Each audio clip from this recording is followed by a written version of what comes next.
Maar aan almal wat hom aanvaar het, het hy die reg gegee om kinders van God te word, hulle wat in sy naam glo.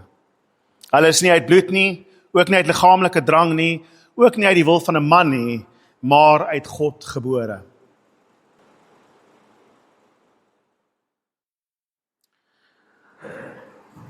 Julle kan so lank vir my blaai na Johannes 1 vers 9 tot 13.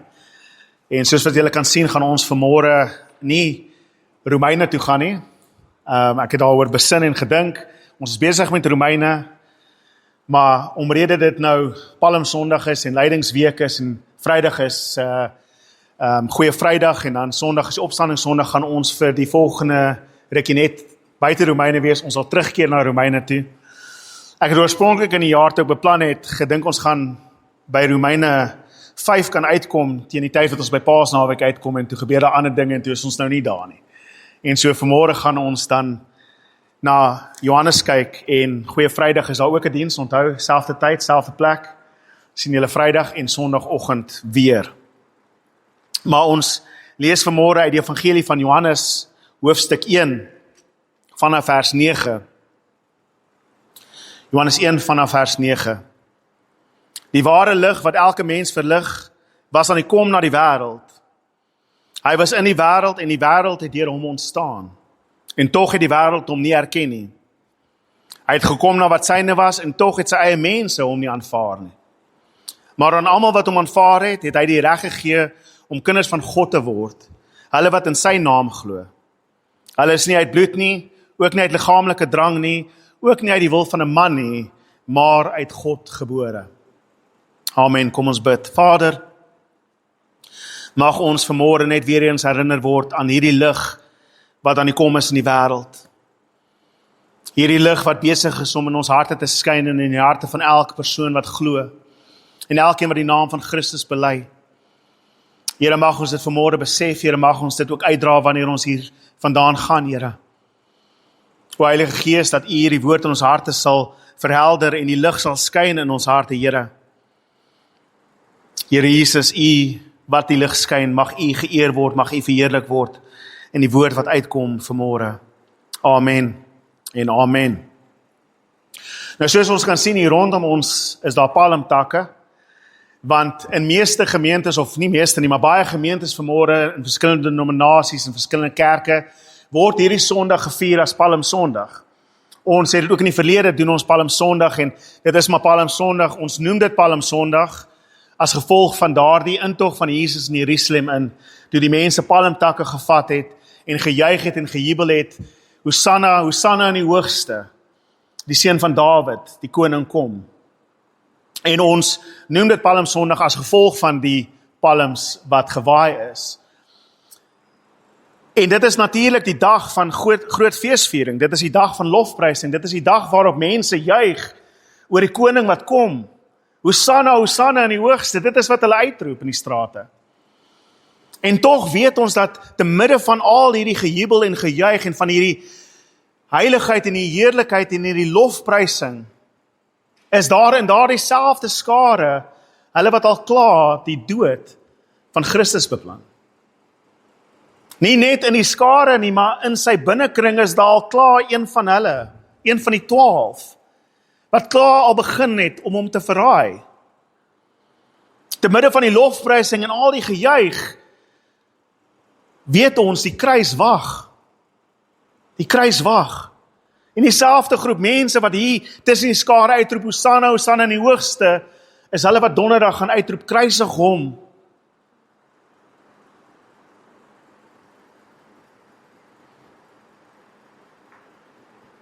In Lukas se evangelie, wanneer hy praat van die intog in Jerusalem, en net direk daarna, lees ons dat Jesus huil oor Jerusalem, en sê, as julle maar net kon besef het, wat vir julle vrede sou gebring het, maar omrede julle dit verwerp het, gaan daar nie een klip op die ander staan nie.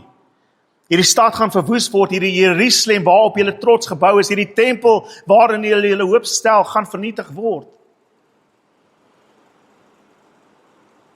Ek wonder of ons partykeer self in daai slaguister trap. Want as daar een ding is wat ek regtig sien in vandag se wêreld, en eintlik is dit my openbaring van die mens, en ons sien dit soveel meer in sosiale media vandag, is die vlugtigheid van ons emosies en ons gevoelens. Op 'n oogwink verander ons opinie oor iemand. Ons kan in 1 week kan ons bly wees oor iemand wat iets goeds gedoen het, en dan begin iemand een of ander storie te vertel van iets wat hulle in sy verlede ontdek het, en skielik moet ons onsself distansieer van hierdie persoon, want 20 jaar terug het hy iets gesê terwyl hy op skool was. En nou is hy nie meer die held wat ons gedink het hy is nie. Nee, hy is die vieslikste, booste mens wat jy op die aarde kan dink. Of mense wat ons voorheen gedink het absoluut boos is, dan is daar 'n mooi storie van hulle en ons dink, nou moet ons lief wees vir hierdie persoon. Nou moet ons skielik omgee oor die woorde van hierdie persoon. Ons as mense is so maklik om gemanipuleer te word. So maklik kan ons opinie verander. En ons sien dit in die evangelies. Dit is maklik om te sê, hier kom die seun van Dawid, hier kom die koning. Maar dit vat net 'n paar fariseërs om te gaan ondersoek instel in dinge wat hy gesê het, dit uit konteks uit te neem, en hulle opinie te verander oor wie hierdie persoon is. Hoe maklik verander ons? Hoe maklik word ons deur duisternis vasgevang en verblind? En die mense is bly. Die lig is aan die kom. Daar is 'n opgewondenheid by die volk. Uiteindelik gaan ons ontslae raak van hierdie Romeine. Uiteindelik gaan ons in vryheid in die tempel God kan aanbid, sonder dat hierdie Romeine elke keer iets doen teen ons. Uiteindelik gaan ons vry wees. Ons gaan ons eie bestaan reg sê. Ons gaan nie meer slawe wees nie. Hoe verander 'n mens so vinnig? As 'n mens kyk na die aanklagte wat teen Jesus gebring word, dan sien ons hoe maklik dit is om iemand se opinie te verander. Want Jesus kom in Jerusalem in, die volk is opgewonde, hier kom ons koning. En die fariseërs gaan kyk na 'n paar dinge wat hy gesê het, soos op sosiale media. Kom ons gaan na sy ou Twitter feed toe. Kom ons gaan kyk na sy Facebook posts. Kom ons gaan kyk na dinge wat hy gaan sê het. En hulle kom op met hierdie dinge. Ouens, hy het gesê hy gaan die tempel vernietig. Hy het gesê ek gaan hierdie tempel afbreek. En ek gaan hom in 3 dae weer terugbou. Hierdie tempel waaroor julle trots is, hierdie Jesus wat julle nou toejuig as die koning van Dawid gaan kom om hierdie tempel te vernietig, het hy gesê. En sommige van die mense dink, ons soek nie dit nie. Tog sal die Messias nie dit doen nie. Nie net dit nie, hy gaan die Romeine baie kwaad maak, want hy is besig om te praat teen die keiser. Hy is besig om hulle op te sweep, om in 'n rebellie betrokke te raak teenoor die keiser en die Romeine. En wat dink jy gaan gebeur met julle vrouens en kinders? Die Romeine gaan julle doodmaak. Julle arme ou mense gaan geslag word, want hulle gaan nie kan opstaan teen die Romeine nie. Hierdie Jesus is besig om gevaarlike woorde te sê, hy is besig om hulle op te sweep. Nou jy gil hom toe, pas op, jy juig hom toe. Môre gaan jy saam met hom in die gevangenis sit. En nog 'n groep mense begin weg te draai van hom af. Op 'n stadium het hierdie Jesus selfs gesê dat hy is op dieselfde vlak as God. Hoe durf hy? Hoe durf hy sê hy is gelyk aan die Vader? Genigtig julle. Hoe loof julle hierdie man? Hoe is julle bly oor hierdie man wat op 'n donkie in die dorp inkom en sê hy is God? Dis malligheid. Ek hoop julle verstaan, ek praat soos 'n mal mens, nie soos myself nie. Maar dit is hoe die opinie verander. Ja, dit is oukei om toe te juig en sê, hier kom die seun van Dawid, hier kom die koning. Maar wag, hy het gesê hy is God op 'n stadium, ons kan nie dit aanvaar nie. Hy het gesê hy gaan die tempel afbreek, ons gaan definitief nie dit aanvaar nie. Hy gaan moeilikheid vir ons veroorsaak en vir ons kinders veroorsaak, ons kan nie dit aanvaar nie. En so binne 'n paar dae, dink hulle sy idees is te radikaal, sy idees is te ver, hy gaan te ver. En binne 'n paar dae sê hulle eerder, ons wil niks met hom te doen hê nie. Kruisig hom. Inteendeel, 'n eintlike moordenaar soek ons in sy plek. Dis hoe ver hulle Jesus se beeld vir daai mense in 4 dae verander. Dis soos vandag. Ons sien dit in die sosiale media vandag. Vandag is jy 'n held. Môre is jy die grootste boosheid wat ooit op hierdie aarde gekom het.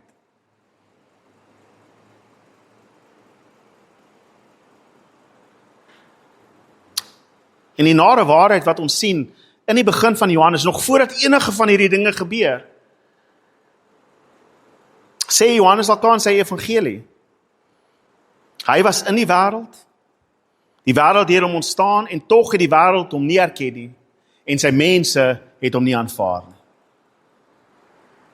Die wêreld het hom nie erken nie, en die mense het hom nie aanvaar nie. En daar is rarig 2 groepe mense hier. Die aanklag teen die wêreld wat nie geweet het wie hy is nie. Want hoe sal hulle weet wie hy is? Hulle het nie die woorde van God nie, hulle het nie die Ou Testament nie, hulle het niks van hierdie nie, hulle weet nie wie hy is nie. Die wêreld kyk na hierdie Jesus en sien net iemand wat 'n paar mense gesond gemaak het, en of hy dit gedoen het deur een of ander towerkuns of oorverblindery of leuns, is dit maar net dinge wat mense gesê het oor hom. Ons kan dit nie regtig glo nie. Dat dit plaasgevind daar in die platteland waar mense enigiets glo wat vir hulle gesê word. Wie is hierdie man? Daar hang hy aan die kruis. Die Romeine het gewen. Die regering het hulle werk gedoen. Hierdie rebel wat in opstand wou gekom het, is doodgemaak. En so die wêreld erken nie, want hulle weet nie wie hy is nie. Hulle weet nie wat sy doel is nie. Daar was 'n tyd in die mense geskiedenis waar almal geweet het wie God is. Almal het geweet daar is een God, die skepper van hemel en aarde. Toe Noag en sy 3 kinders al is wat oor is, en hulle kinders word gebore en hulle kleinkinders, hulle almal het daar saamgestem, ons weet wie God is. Maar naarmate hulle hoe meer geword het, hoe meer het hulle besef, maar ons wil nie hierdie God hê nie. Ons soek nie hierdie God nie. Hy soek heiligheid, maar ons soek ons eie begeertes. Ons het dit in Romeine gesien, dit klink amper soos die Romeine preek. En hulle het besluit om eerder die skepping te aanbid as die skepper. Hulle het die wysheid van God verruil vir die dwaasheid van mensheid. En so het hulle begin om alles te aanbid behalwe die regte God. En so teen die tyd wat Jesus in die wêreld inkom, erken hulle hom nie eens nie. Hulle weet nie wie hy is nie. Wie is hierdie Jesus? En 'n mens kan hulle miskien verskoon dat hulle net nie van beter geweet het nie. Paulus skryf in 1 Korintiërs 2 hierdie woorde, hy sê ons praat van God se wysheid, wat in die misterie gehul was, maar wat hy voor alle tye vir ons heerlikheid bestem het, en wat nie een van die heersers van hierdie wêreld geken het nie, want as hulle het, sou hulle nie die Here van heerlikheid gekruisig het nie. Daar is die eenvoudige waarheid, as hulle geweet het wie hy is, sou hulle hom nie gekruisig het nie. Maar hulle het hom nie erken nie, en so toe kruisig hulle hom. Want 'n man wat sê hy is God, moet mal wees. 'n man wat sê dat hy gaan die tempel afbreek, daar's iets fout met hom. En hoe durf hy teen die keiser opstaan? Jy mag nie teen die regering optree nie, gehoorsaam die wette van die land. As die koning so sê, dan gehoorsaam jy. As die wette so sê, dan moet jy dit gehoorsaam. En hoe maklik kan Christene net eerder gaan sit in 'n hoekie en sê ek sal maar doen wat hulle vir my sê ek moet doen.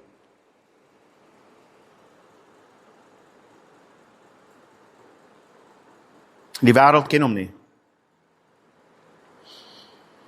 En ek dink ons moet die realiteit besef.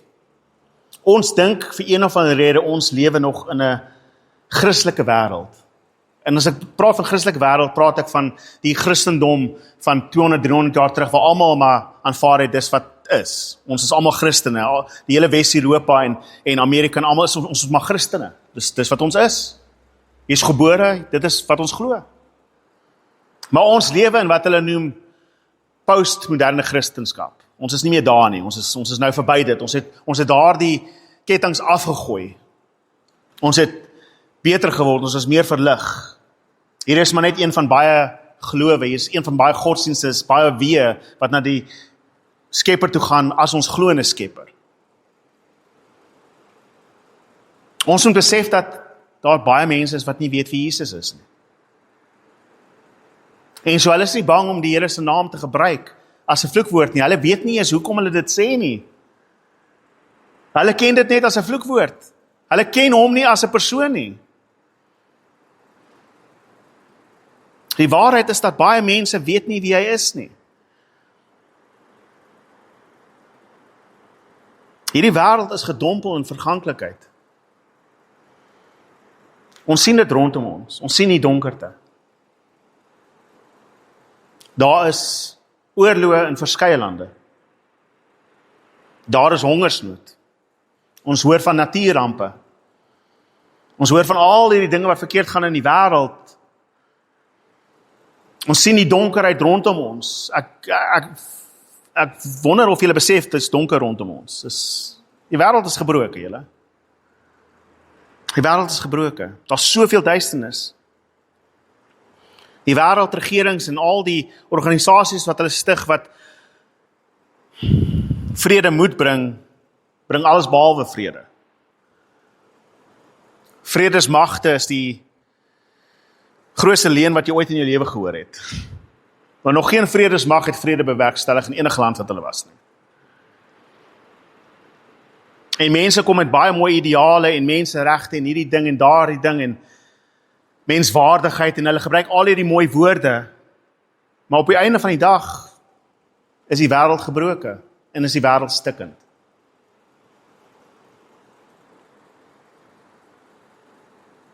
Want die groot probleem is dat hulle nie die ware lig sien nie. Hulle besef nie wat vir hulle vrede gaan bring nie. En dit is die wêreld wat net nie om herken nie. Die tweede aanklag is bietjie erger. Hy het gekom na sy eie mense toe en hulle het hom nie aanvaar nie. Nou hierdie een is baie erger, want dis een ding om nie te weet wie hy is nie, dis 'n ander ding om te weet wie hy is en nog steeds om te kruisig. En nog steeds te besluit ons soek hom nie. Want dit is uiteindelik wat gebeur. Sy eie volk wat die skrif het, wat die waarheid ken, wat weet wat Christus moet kom doen, erken hom nie, of sorry, hulle erken hom, maar aanvaar hom nie. Dit is 'n baie, baie groot sonde wat hier aan die gang is. En ongelukkig is daar sommige mense binne in die kerke en binne in die wêreld wat na dit kyk en sê, wel, ons kan vergewe word dat ons hom nie erken het nie. Maar sy volk wat hom gekruisig het, hulle moet uit die weg uitgeruim word. Ons moet ontslae raak van hierdie mense wat Christus gekruisig het. En hoe durf hulle? Daar is 'n baie hartverskeurende boek wat ek gelees het. As jy 'n broek gelees het, dan het jy die verkeerde ding gelees. Boek gelees. We have blood on our hands. Ons het bloed op ons hande. 2000 jaar van die kerkse vervolging van die Jode. En dit is hartverskeurend om dit te lees. Daar is soveel dinge wat gesê is teen God se volk, want uiteindelik vat ons 'n vers en ons gebruik sommer die Bybel. Nou gaan ek klink soos een van die mense. Verskoon my, ek klink soos 'n mal mens nou. Maar hulle het mos gesê, laat sy bloed op ons en ons kinders kom. So nou ja, nou gaan ons hulle maar doodmaak, want hulle verdien dit. En so in 1039, tydens die eerste kruistog, terwyl die soldate gaan om Jerusalem te bevry van die moslems af, stop hulle by elke dorp en maak die Jode sommer ook dood. Want julle is Christus moordenaars. Julle het Jesus doodgemaak. En ons gaan julle doodmaak, want julle verdien dieselfde straf. 2000 van hulle word doodgemaak. 'n paar honderd van hulle kruip in 'n biskop se paleis weg, net om daar oorgelewer te word om doodgemaak te word.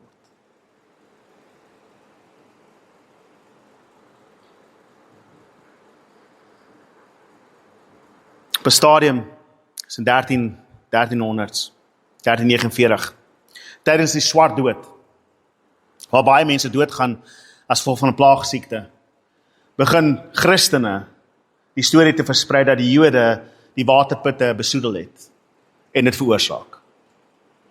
So die beste ding wat ons kan doen as Christene, is om 2000 van daardie Jode, daardie hele gemeenskap te vat, vroue en kinders en babatjies en wie ook al hulle is, op 'n houtplatform te sit en aan die brand te steek en hulle dood te maak. Want dan sal die plaagsiekte ophou. Ek hoef nie eens te praat oor wat in die vorige eeu gebeur het nie, julle weet. Dink julle dis ateïste wat hulle doodgemaak het? Nee, dis Christene, dis kerke. Dis mense wat sê dat ons ken die lig, maar so donker is, dat hulle die haat van die wêreld teen God se volk draai. En ek is nie hier om nou te sê, ons moet nou alles gee vir Israel nie, dit is nie wat ek bedoel nie. Maar ek gaan dit vir julle sê.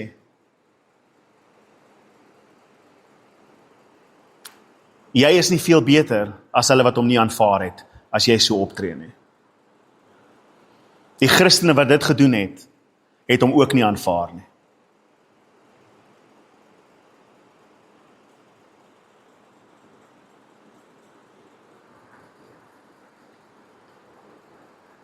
En hier is die probleem wat ons pla. Die lig het na die wêreld toe gekom. En ons wil hom nie erken nie, of ons wil hom nie aanvaar nie. Ons wil eerder ons eie lig maak. Ons wil besluit wat vir ons die beste is.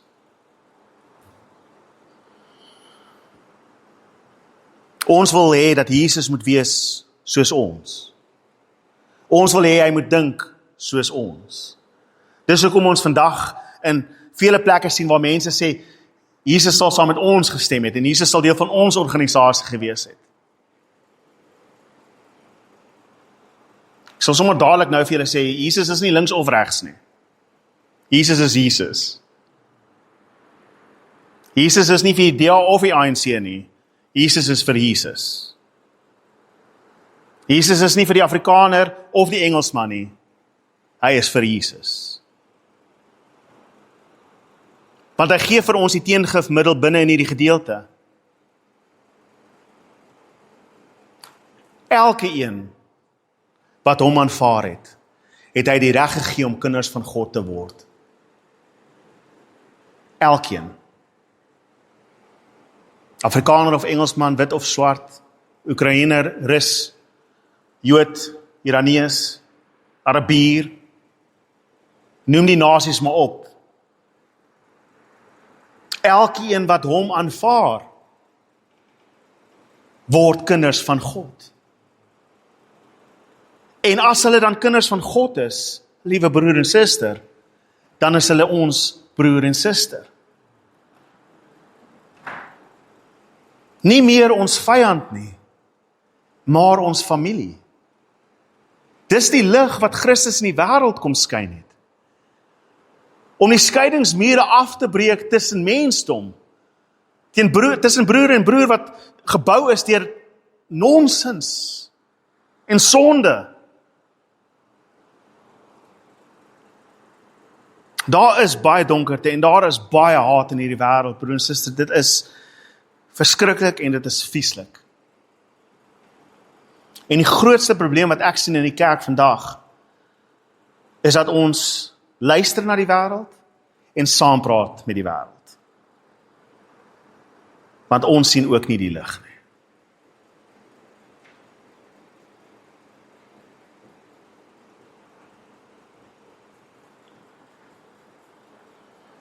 Ons kla oor die korrupsie, ons kla oor die politiek in die land, ons kla oor die petrolprys, ja, ek weet dit gaan op. Ons kla oor al die dinge wat verkeerd gaan, en ja, daar is dinge wat nie lekker is nie. En ons kritiseer hierdie groep en ons sê dit is hulle skuld en dit is daai mense skuld en dit is die skuld en hierdie een se skuld en ons kla en ons moan en ons klink net so hopeloos as die wêreld. Sien ons die lig? Sien jy die lig? Of het ons so donker geword dat ons nie eens meer die lig sien nie? Ek het dit 'n ruk terug in my eie lewe ontdek. Ek het baie Ek was te veel op sosiale media, en in Engels het hulle 'n mooi woord vir dit, doomscroll. Ek weet nie of julle dit al gehoor het nie. Doomscroll. Soos jy scroll net so deur al die posts, en dis net hierdie ou wat weet iets verkeerd gedoen het, daai wat verkeerd gedoen het, dit wat verkeerd is, en daai wat verkeerd is, en hierdie bom wat geplant is, en hierdie ding wat gedoen is, en daai mense wat dood is, en dit is net donker en haat, en jy word al hoe kwaader en al hoe meer ongelukkig oor die dinge wat rondom jou aangaan, en genigtig jy raak kwaader vir die mense vir wie jy al kwaad is. Jy begin selfs te draai teen die mense wat vir wie jy was, want ag nee, hy het nou weer dit gedoen, en hy het nou weer dit gesê, en jy word bitter in jou hart, en jy begin kwaad te word, jy begin ongelukkig te word, jy stry met familielede en vriende, oor ander mense se nonsens in 'n ander land. Genigtig man. Besef een ding vanmôre, broer en suster, ek en jy, ek weet ek praat baie hard, verskoon my, ek en jy, kan niks verander aan die oorlog in die Midde-Ooste nie. Ek en jy kan niks verander aan die oorlog in Oekraïne nie. Ons kan niks verander eers aan die gemors wat aangaan in Chatsworth nie.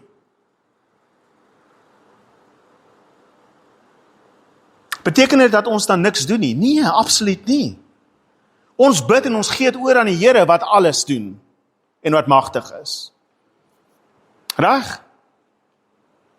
Maar wat kan ons doen? Jy kan jou lig skyn vir jou buurman. Is jou buurman honger? Voer hom. Is jou buurman siek? Sorg vir hom. Het jou buurman nood? Help hom. Daar kan jy 'n verskil maak. Ek dink die groot probleem is dat ons dink vir een of ander rede ons 'n groot genoeg lig moet skyn in die hele wêreld in, anders te beteken ons niks nie.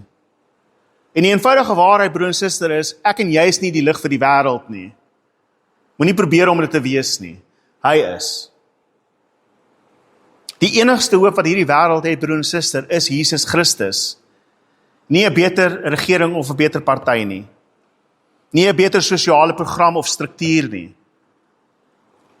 Daai is alles mooi dinge wat ons kan doen, maar broer en suster, dit is nie die eindpunt van ons bestaan nie. Dit is hoekom ons baie keer soos hierdie volk is wat sal uitroep, Hosanna in die hoogste, en dan oor 'n paar dae, wel ons stem nie heeltemal saam met alles wat hy wil hê ons moet doen nie.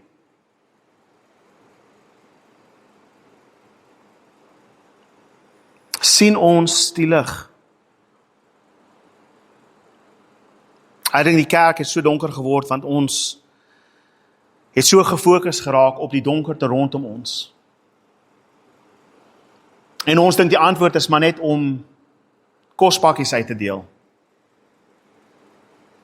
Ons werk is maar net om op 'n Sondag by mekaar te kom en dan van mekaar te sê, ek is hier vir jou, moet my net nie bel Dinsdag aand nie. Ek is lief vir jou en ek gee om vir jou, maar ek gaan jou Woensdag nie kom help nie.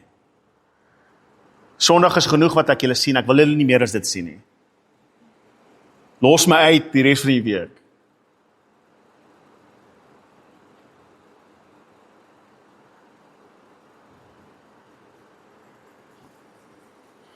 Daar is net een antwoord, broer en suster, vir wat hierdie wêreld beter gaan maak.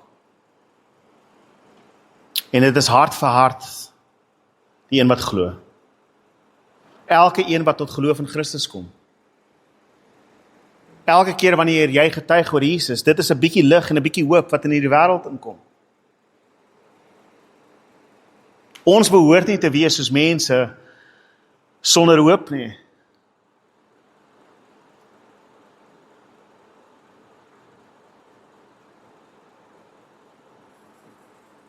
Ek het by myself besluit 'n ruk terug, soos wat ek gesê het, toe ek agtergekom het hoe vinnig 'n mens bitter word. Kyk, jy kan nie deur hierdie wêreld gaan sonder om die nuus te hoor nie. Iemand gaan vir jou vertel wat aangaan oral. Maar ek probeer so min as moontlik daaroor om te gee. Want weet jy wat, dit maak jou net moeg en dit maak jou kwaad. Ek kan niks doen aan die wêreld nie. Maar vertel my van iemand naby aan my en ek sal sorg vir hulle.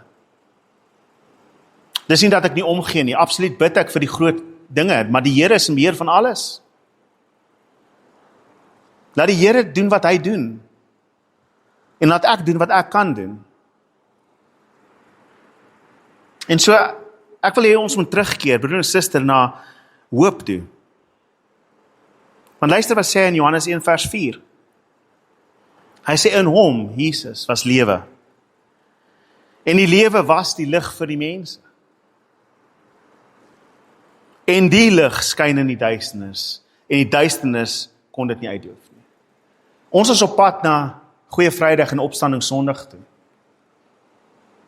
Goeie Vrydag wat die donkerste dag van die mensdom is. Die dag waarop die wêreld besluit het om die uitnemende seun van God te kruisig. Die dag waar die mensdom hulle hand teen God oprig en sê ons soek U nie. Is ook die dag waarop soveel mense se sondes vergewe is. Want elkeen wat glo in hom word vergewe. En daardie dag wat die donkerste dag van alles moet wees, word verhelder deur die Sondag daarna, toe hy opstaan uit die dode uit. En sy lewe is die lig van die mensdom. Dis al wat ek en jy hoef te verkondig, broer en suster, ons hoef nie die wêreldse politieke situasie uit te sorteer nie. Ons hoef mense net te vertel van Jesus. Om te gee vir ons naaste. Jakobus sê dit so mooi, ek het dit hierdie week gelees. Dis een van daai verstommende gedeeltes wat jy lees, want ons vergeet dit partykeer. Hy sê in Jakobus 1 vers 26,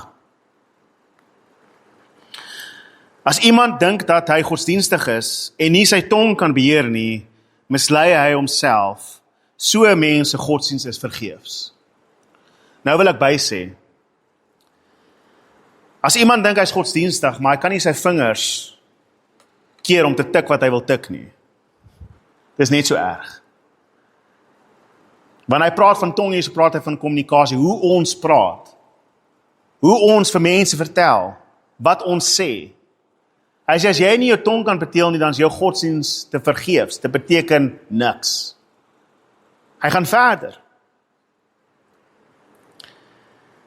Hy sê, hierdie is die suiwer en onbesmette godsdienst voor ons God en Vader. Om na weeskinders en weduwees om te sien in hulle ellende, en jouself onbesmet van die wêreld te hou. Wil jy godsdienstig wees? In hierdie sin? Gee om vir jou naaste, want dis hoe jy die lig van Christus skyn. En hou jouself onbesmet van die wêreld af. Maar solank as wat ons in die modder rol saam met die wêreld, gaan ons nie skoon kom nie.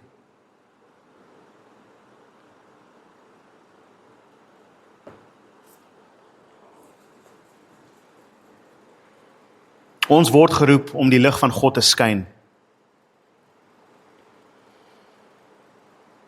En dit is my gebed, broer en suster, dat ons wegkom van hierdie hopelose geklaarry oor dinge wat in die wêreld aangaan. Om kwaad te word vir dinge wat oral verkeerd gaan. En dinge te sê soos, ja nee, hierdie wêreld is aan die einde, dit is alles in vernietig en hulle almal net sterf. Die Here moet kom en vernietig. Om weg te kom van daardie negatiewe woorde.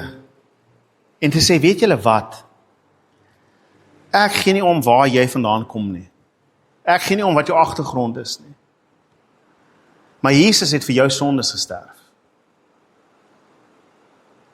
En ek wil hê dat jy in hom moet glo. Ek wil nie hê dat jy my vyand moet wees nie, ek wil hê jy moet my broer en suster wees. En wat ook al ons skei op hierdie aarde, beteken niks meer nie, want Christus het gekom om alles te verander.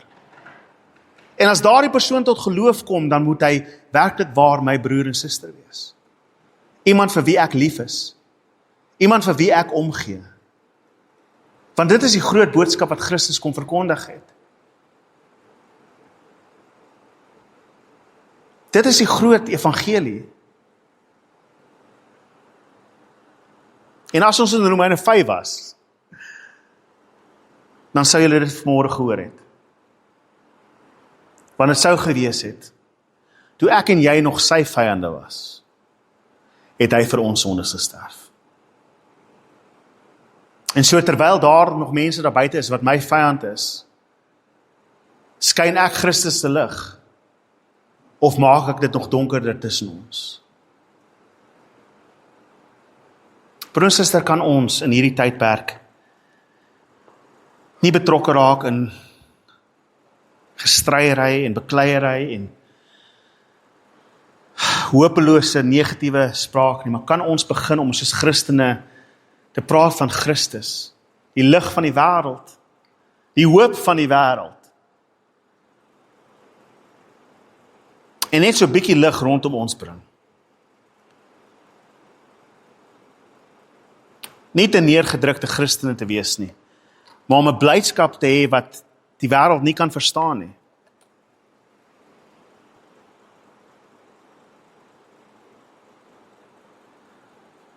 Amen.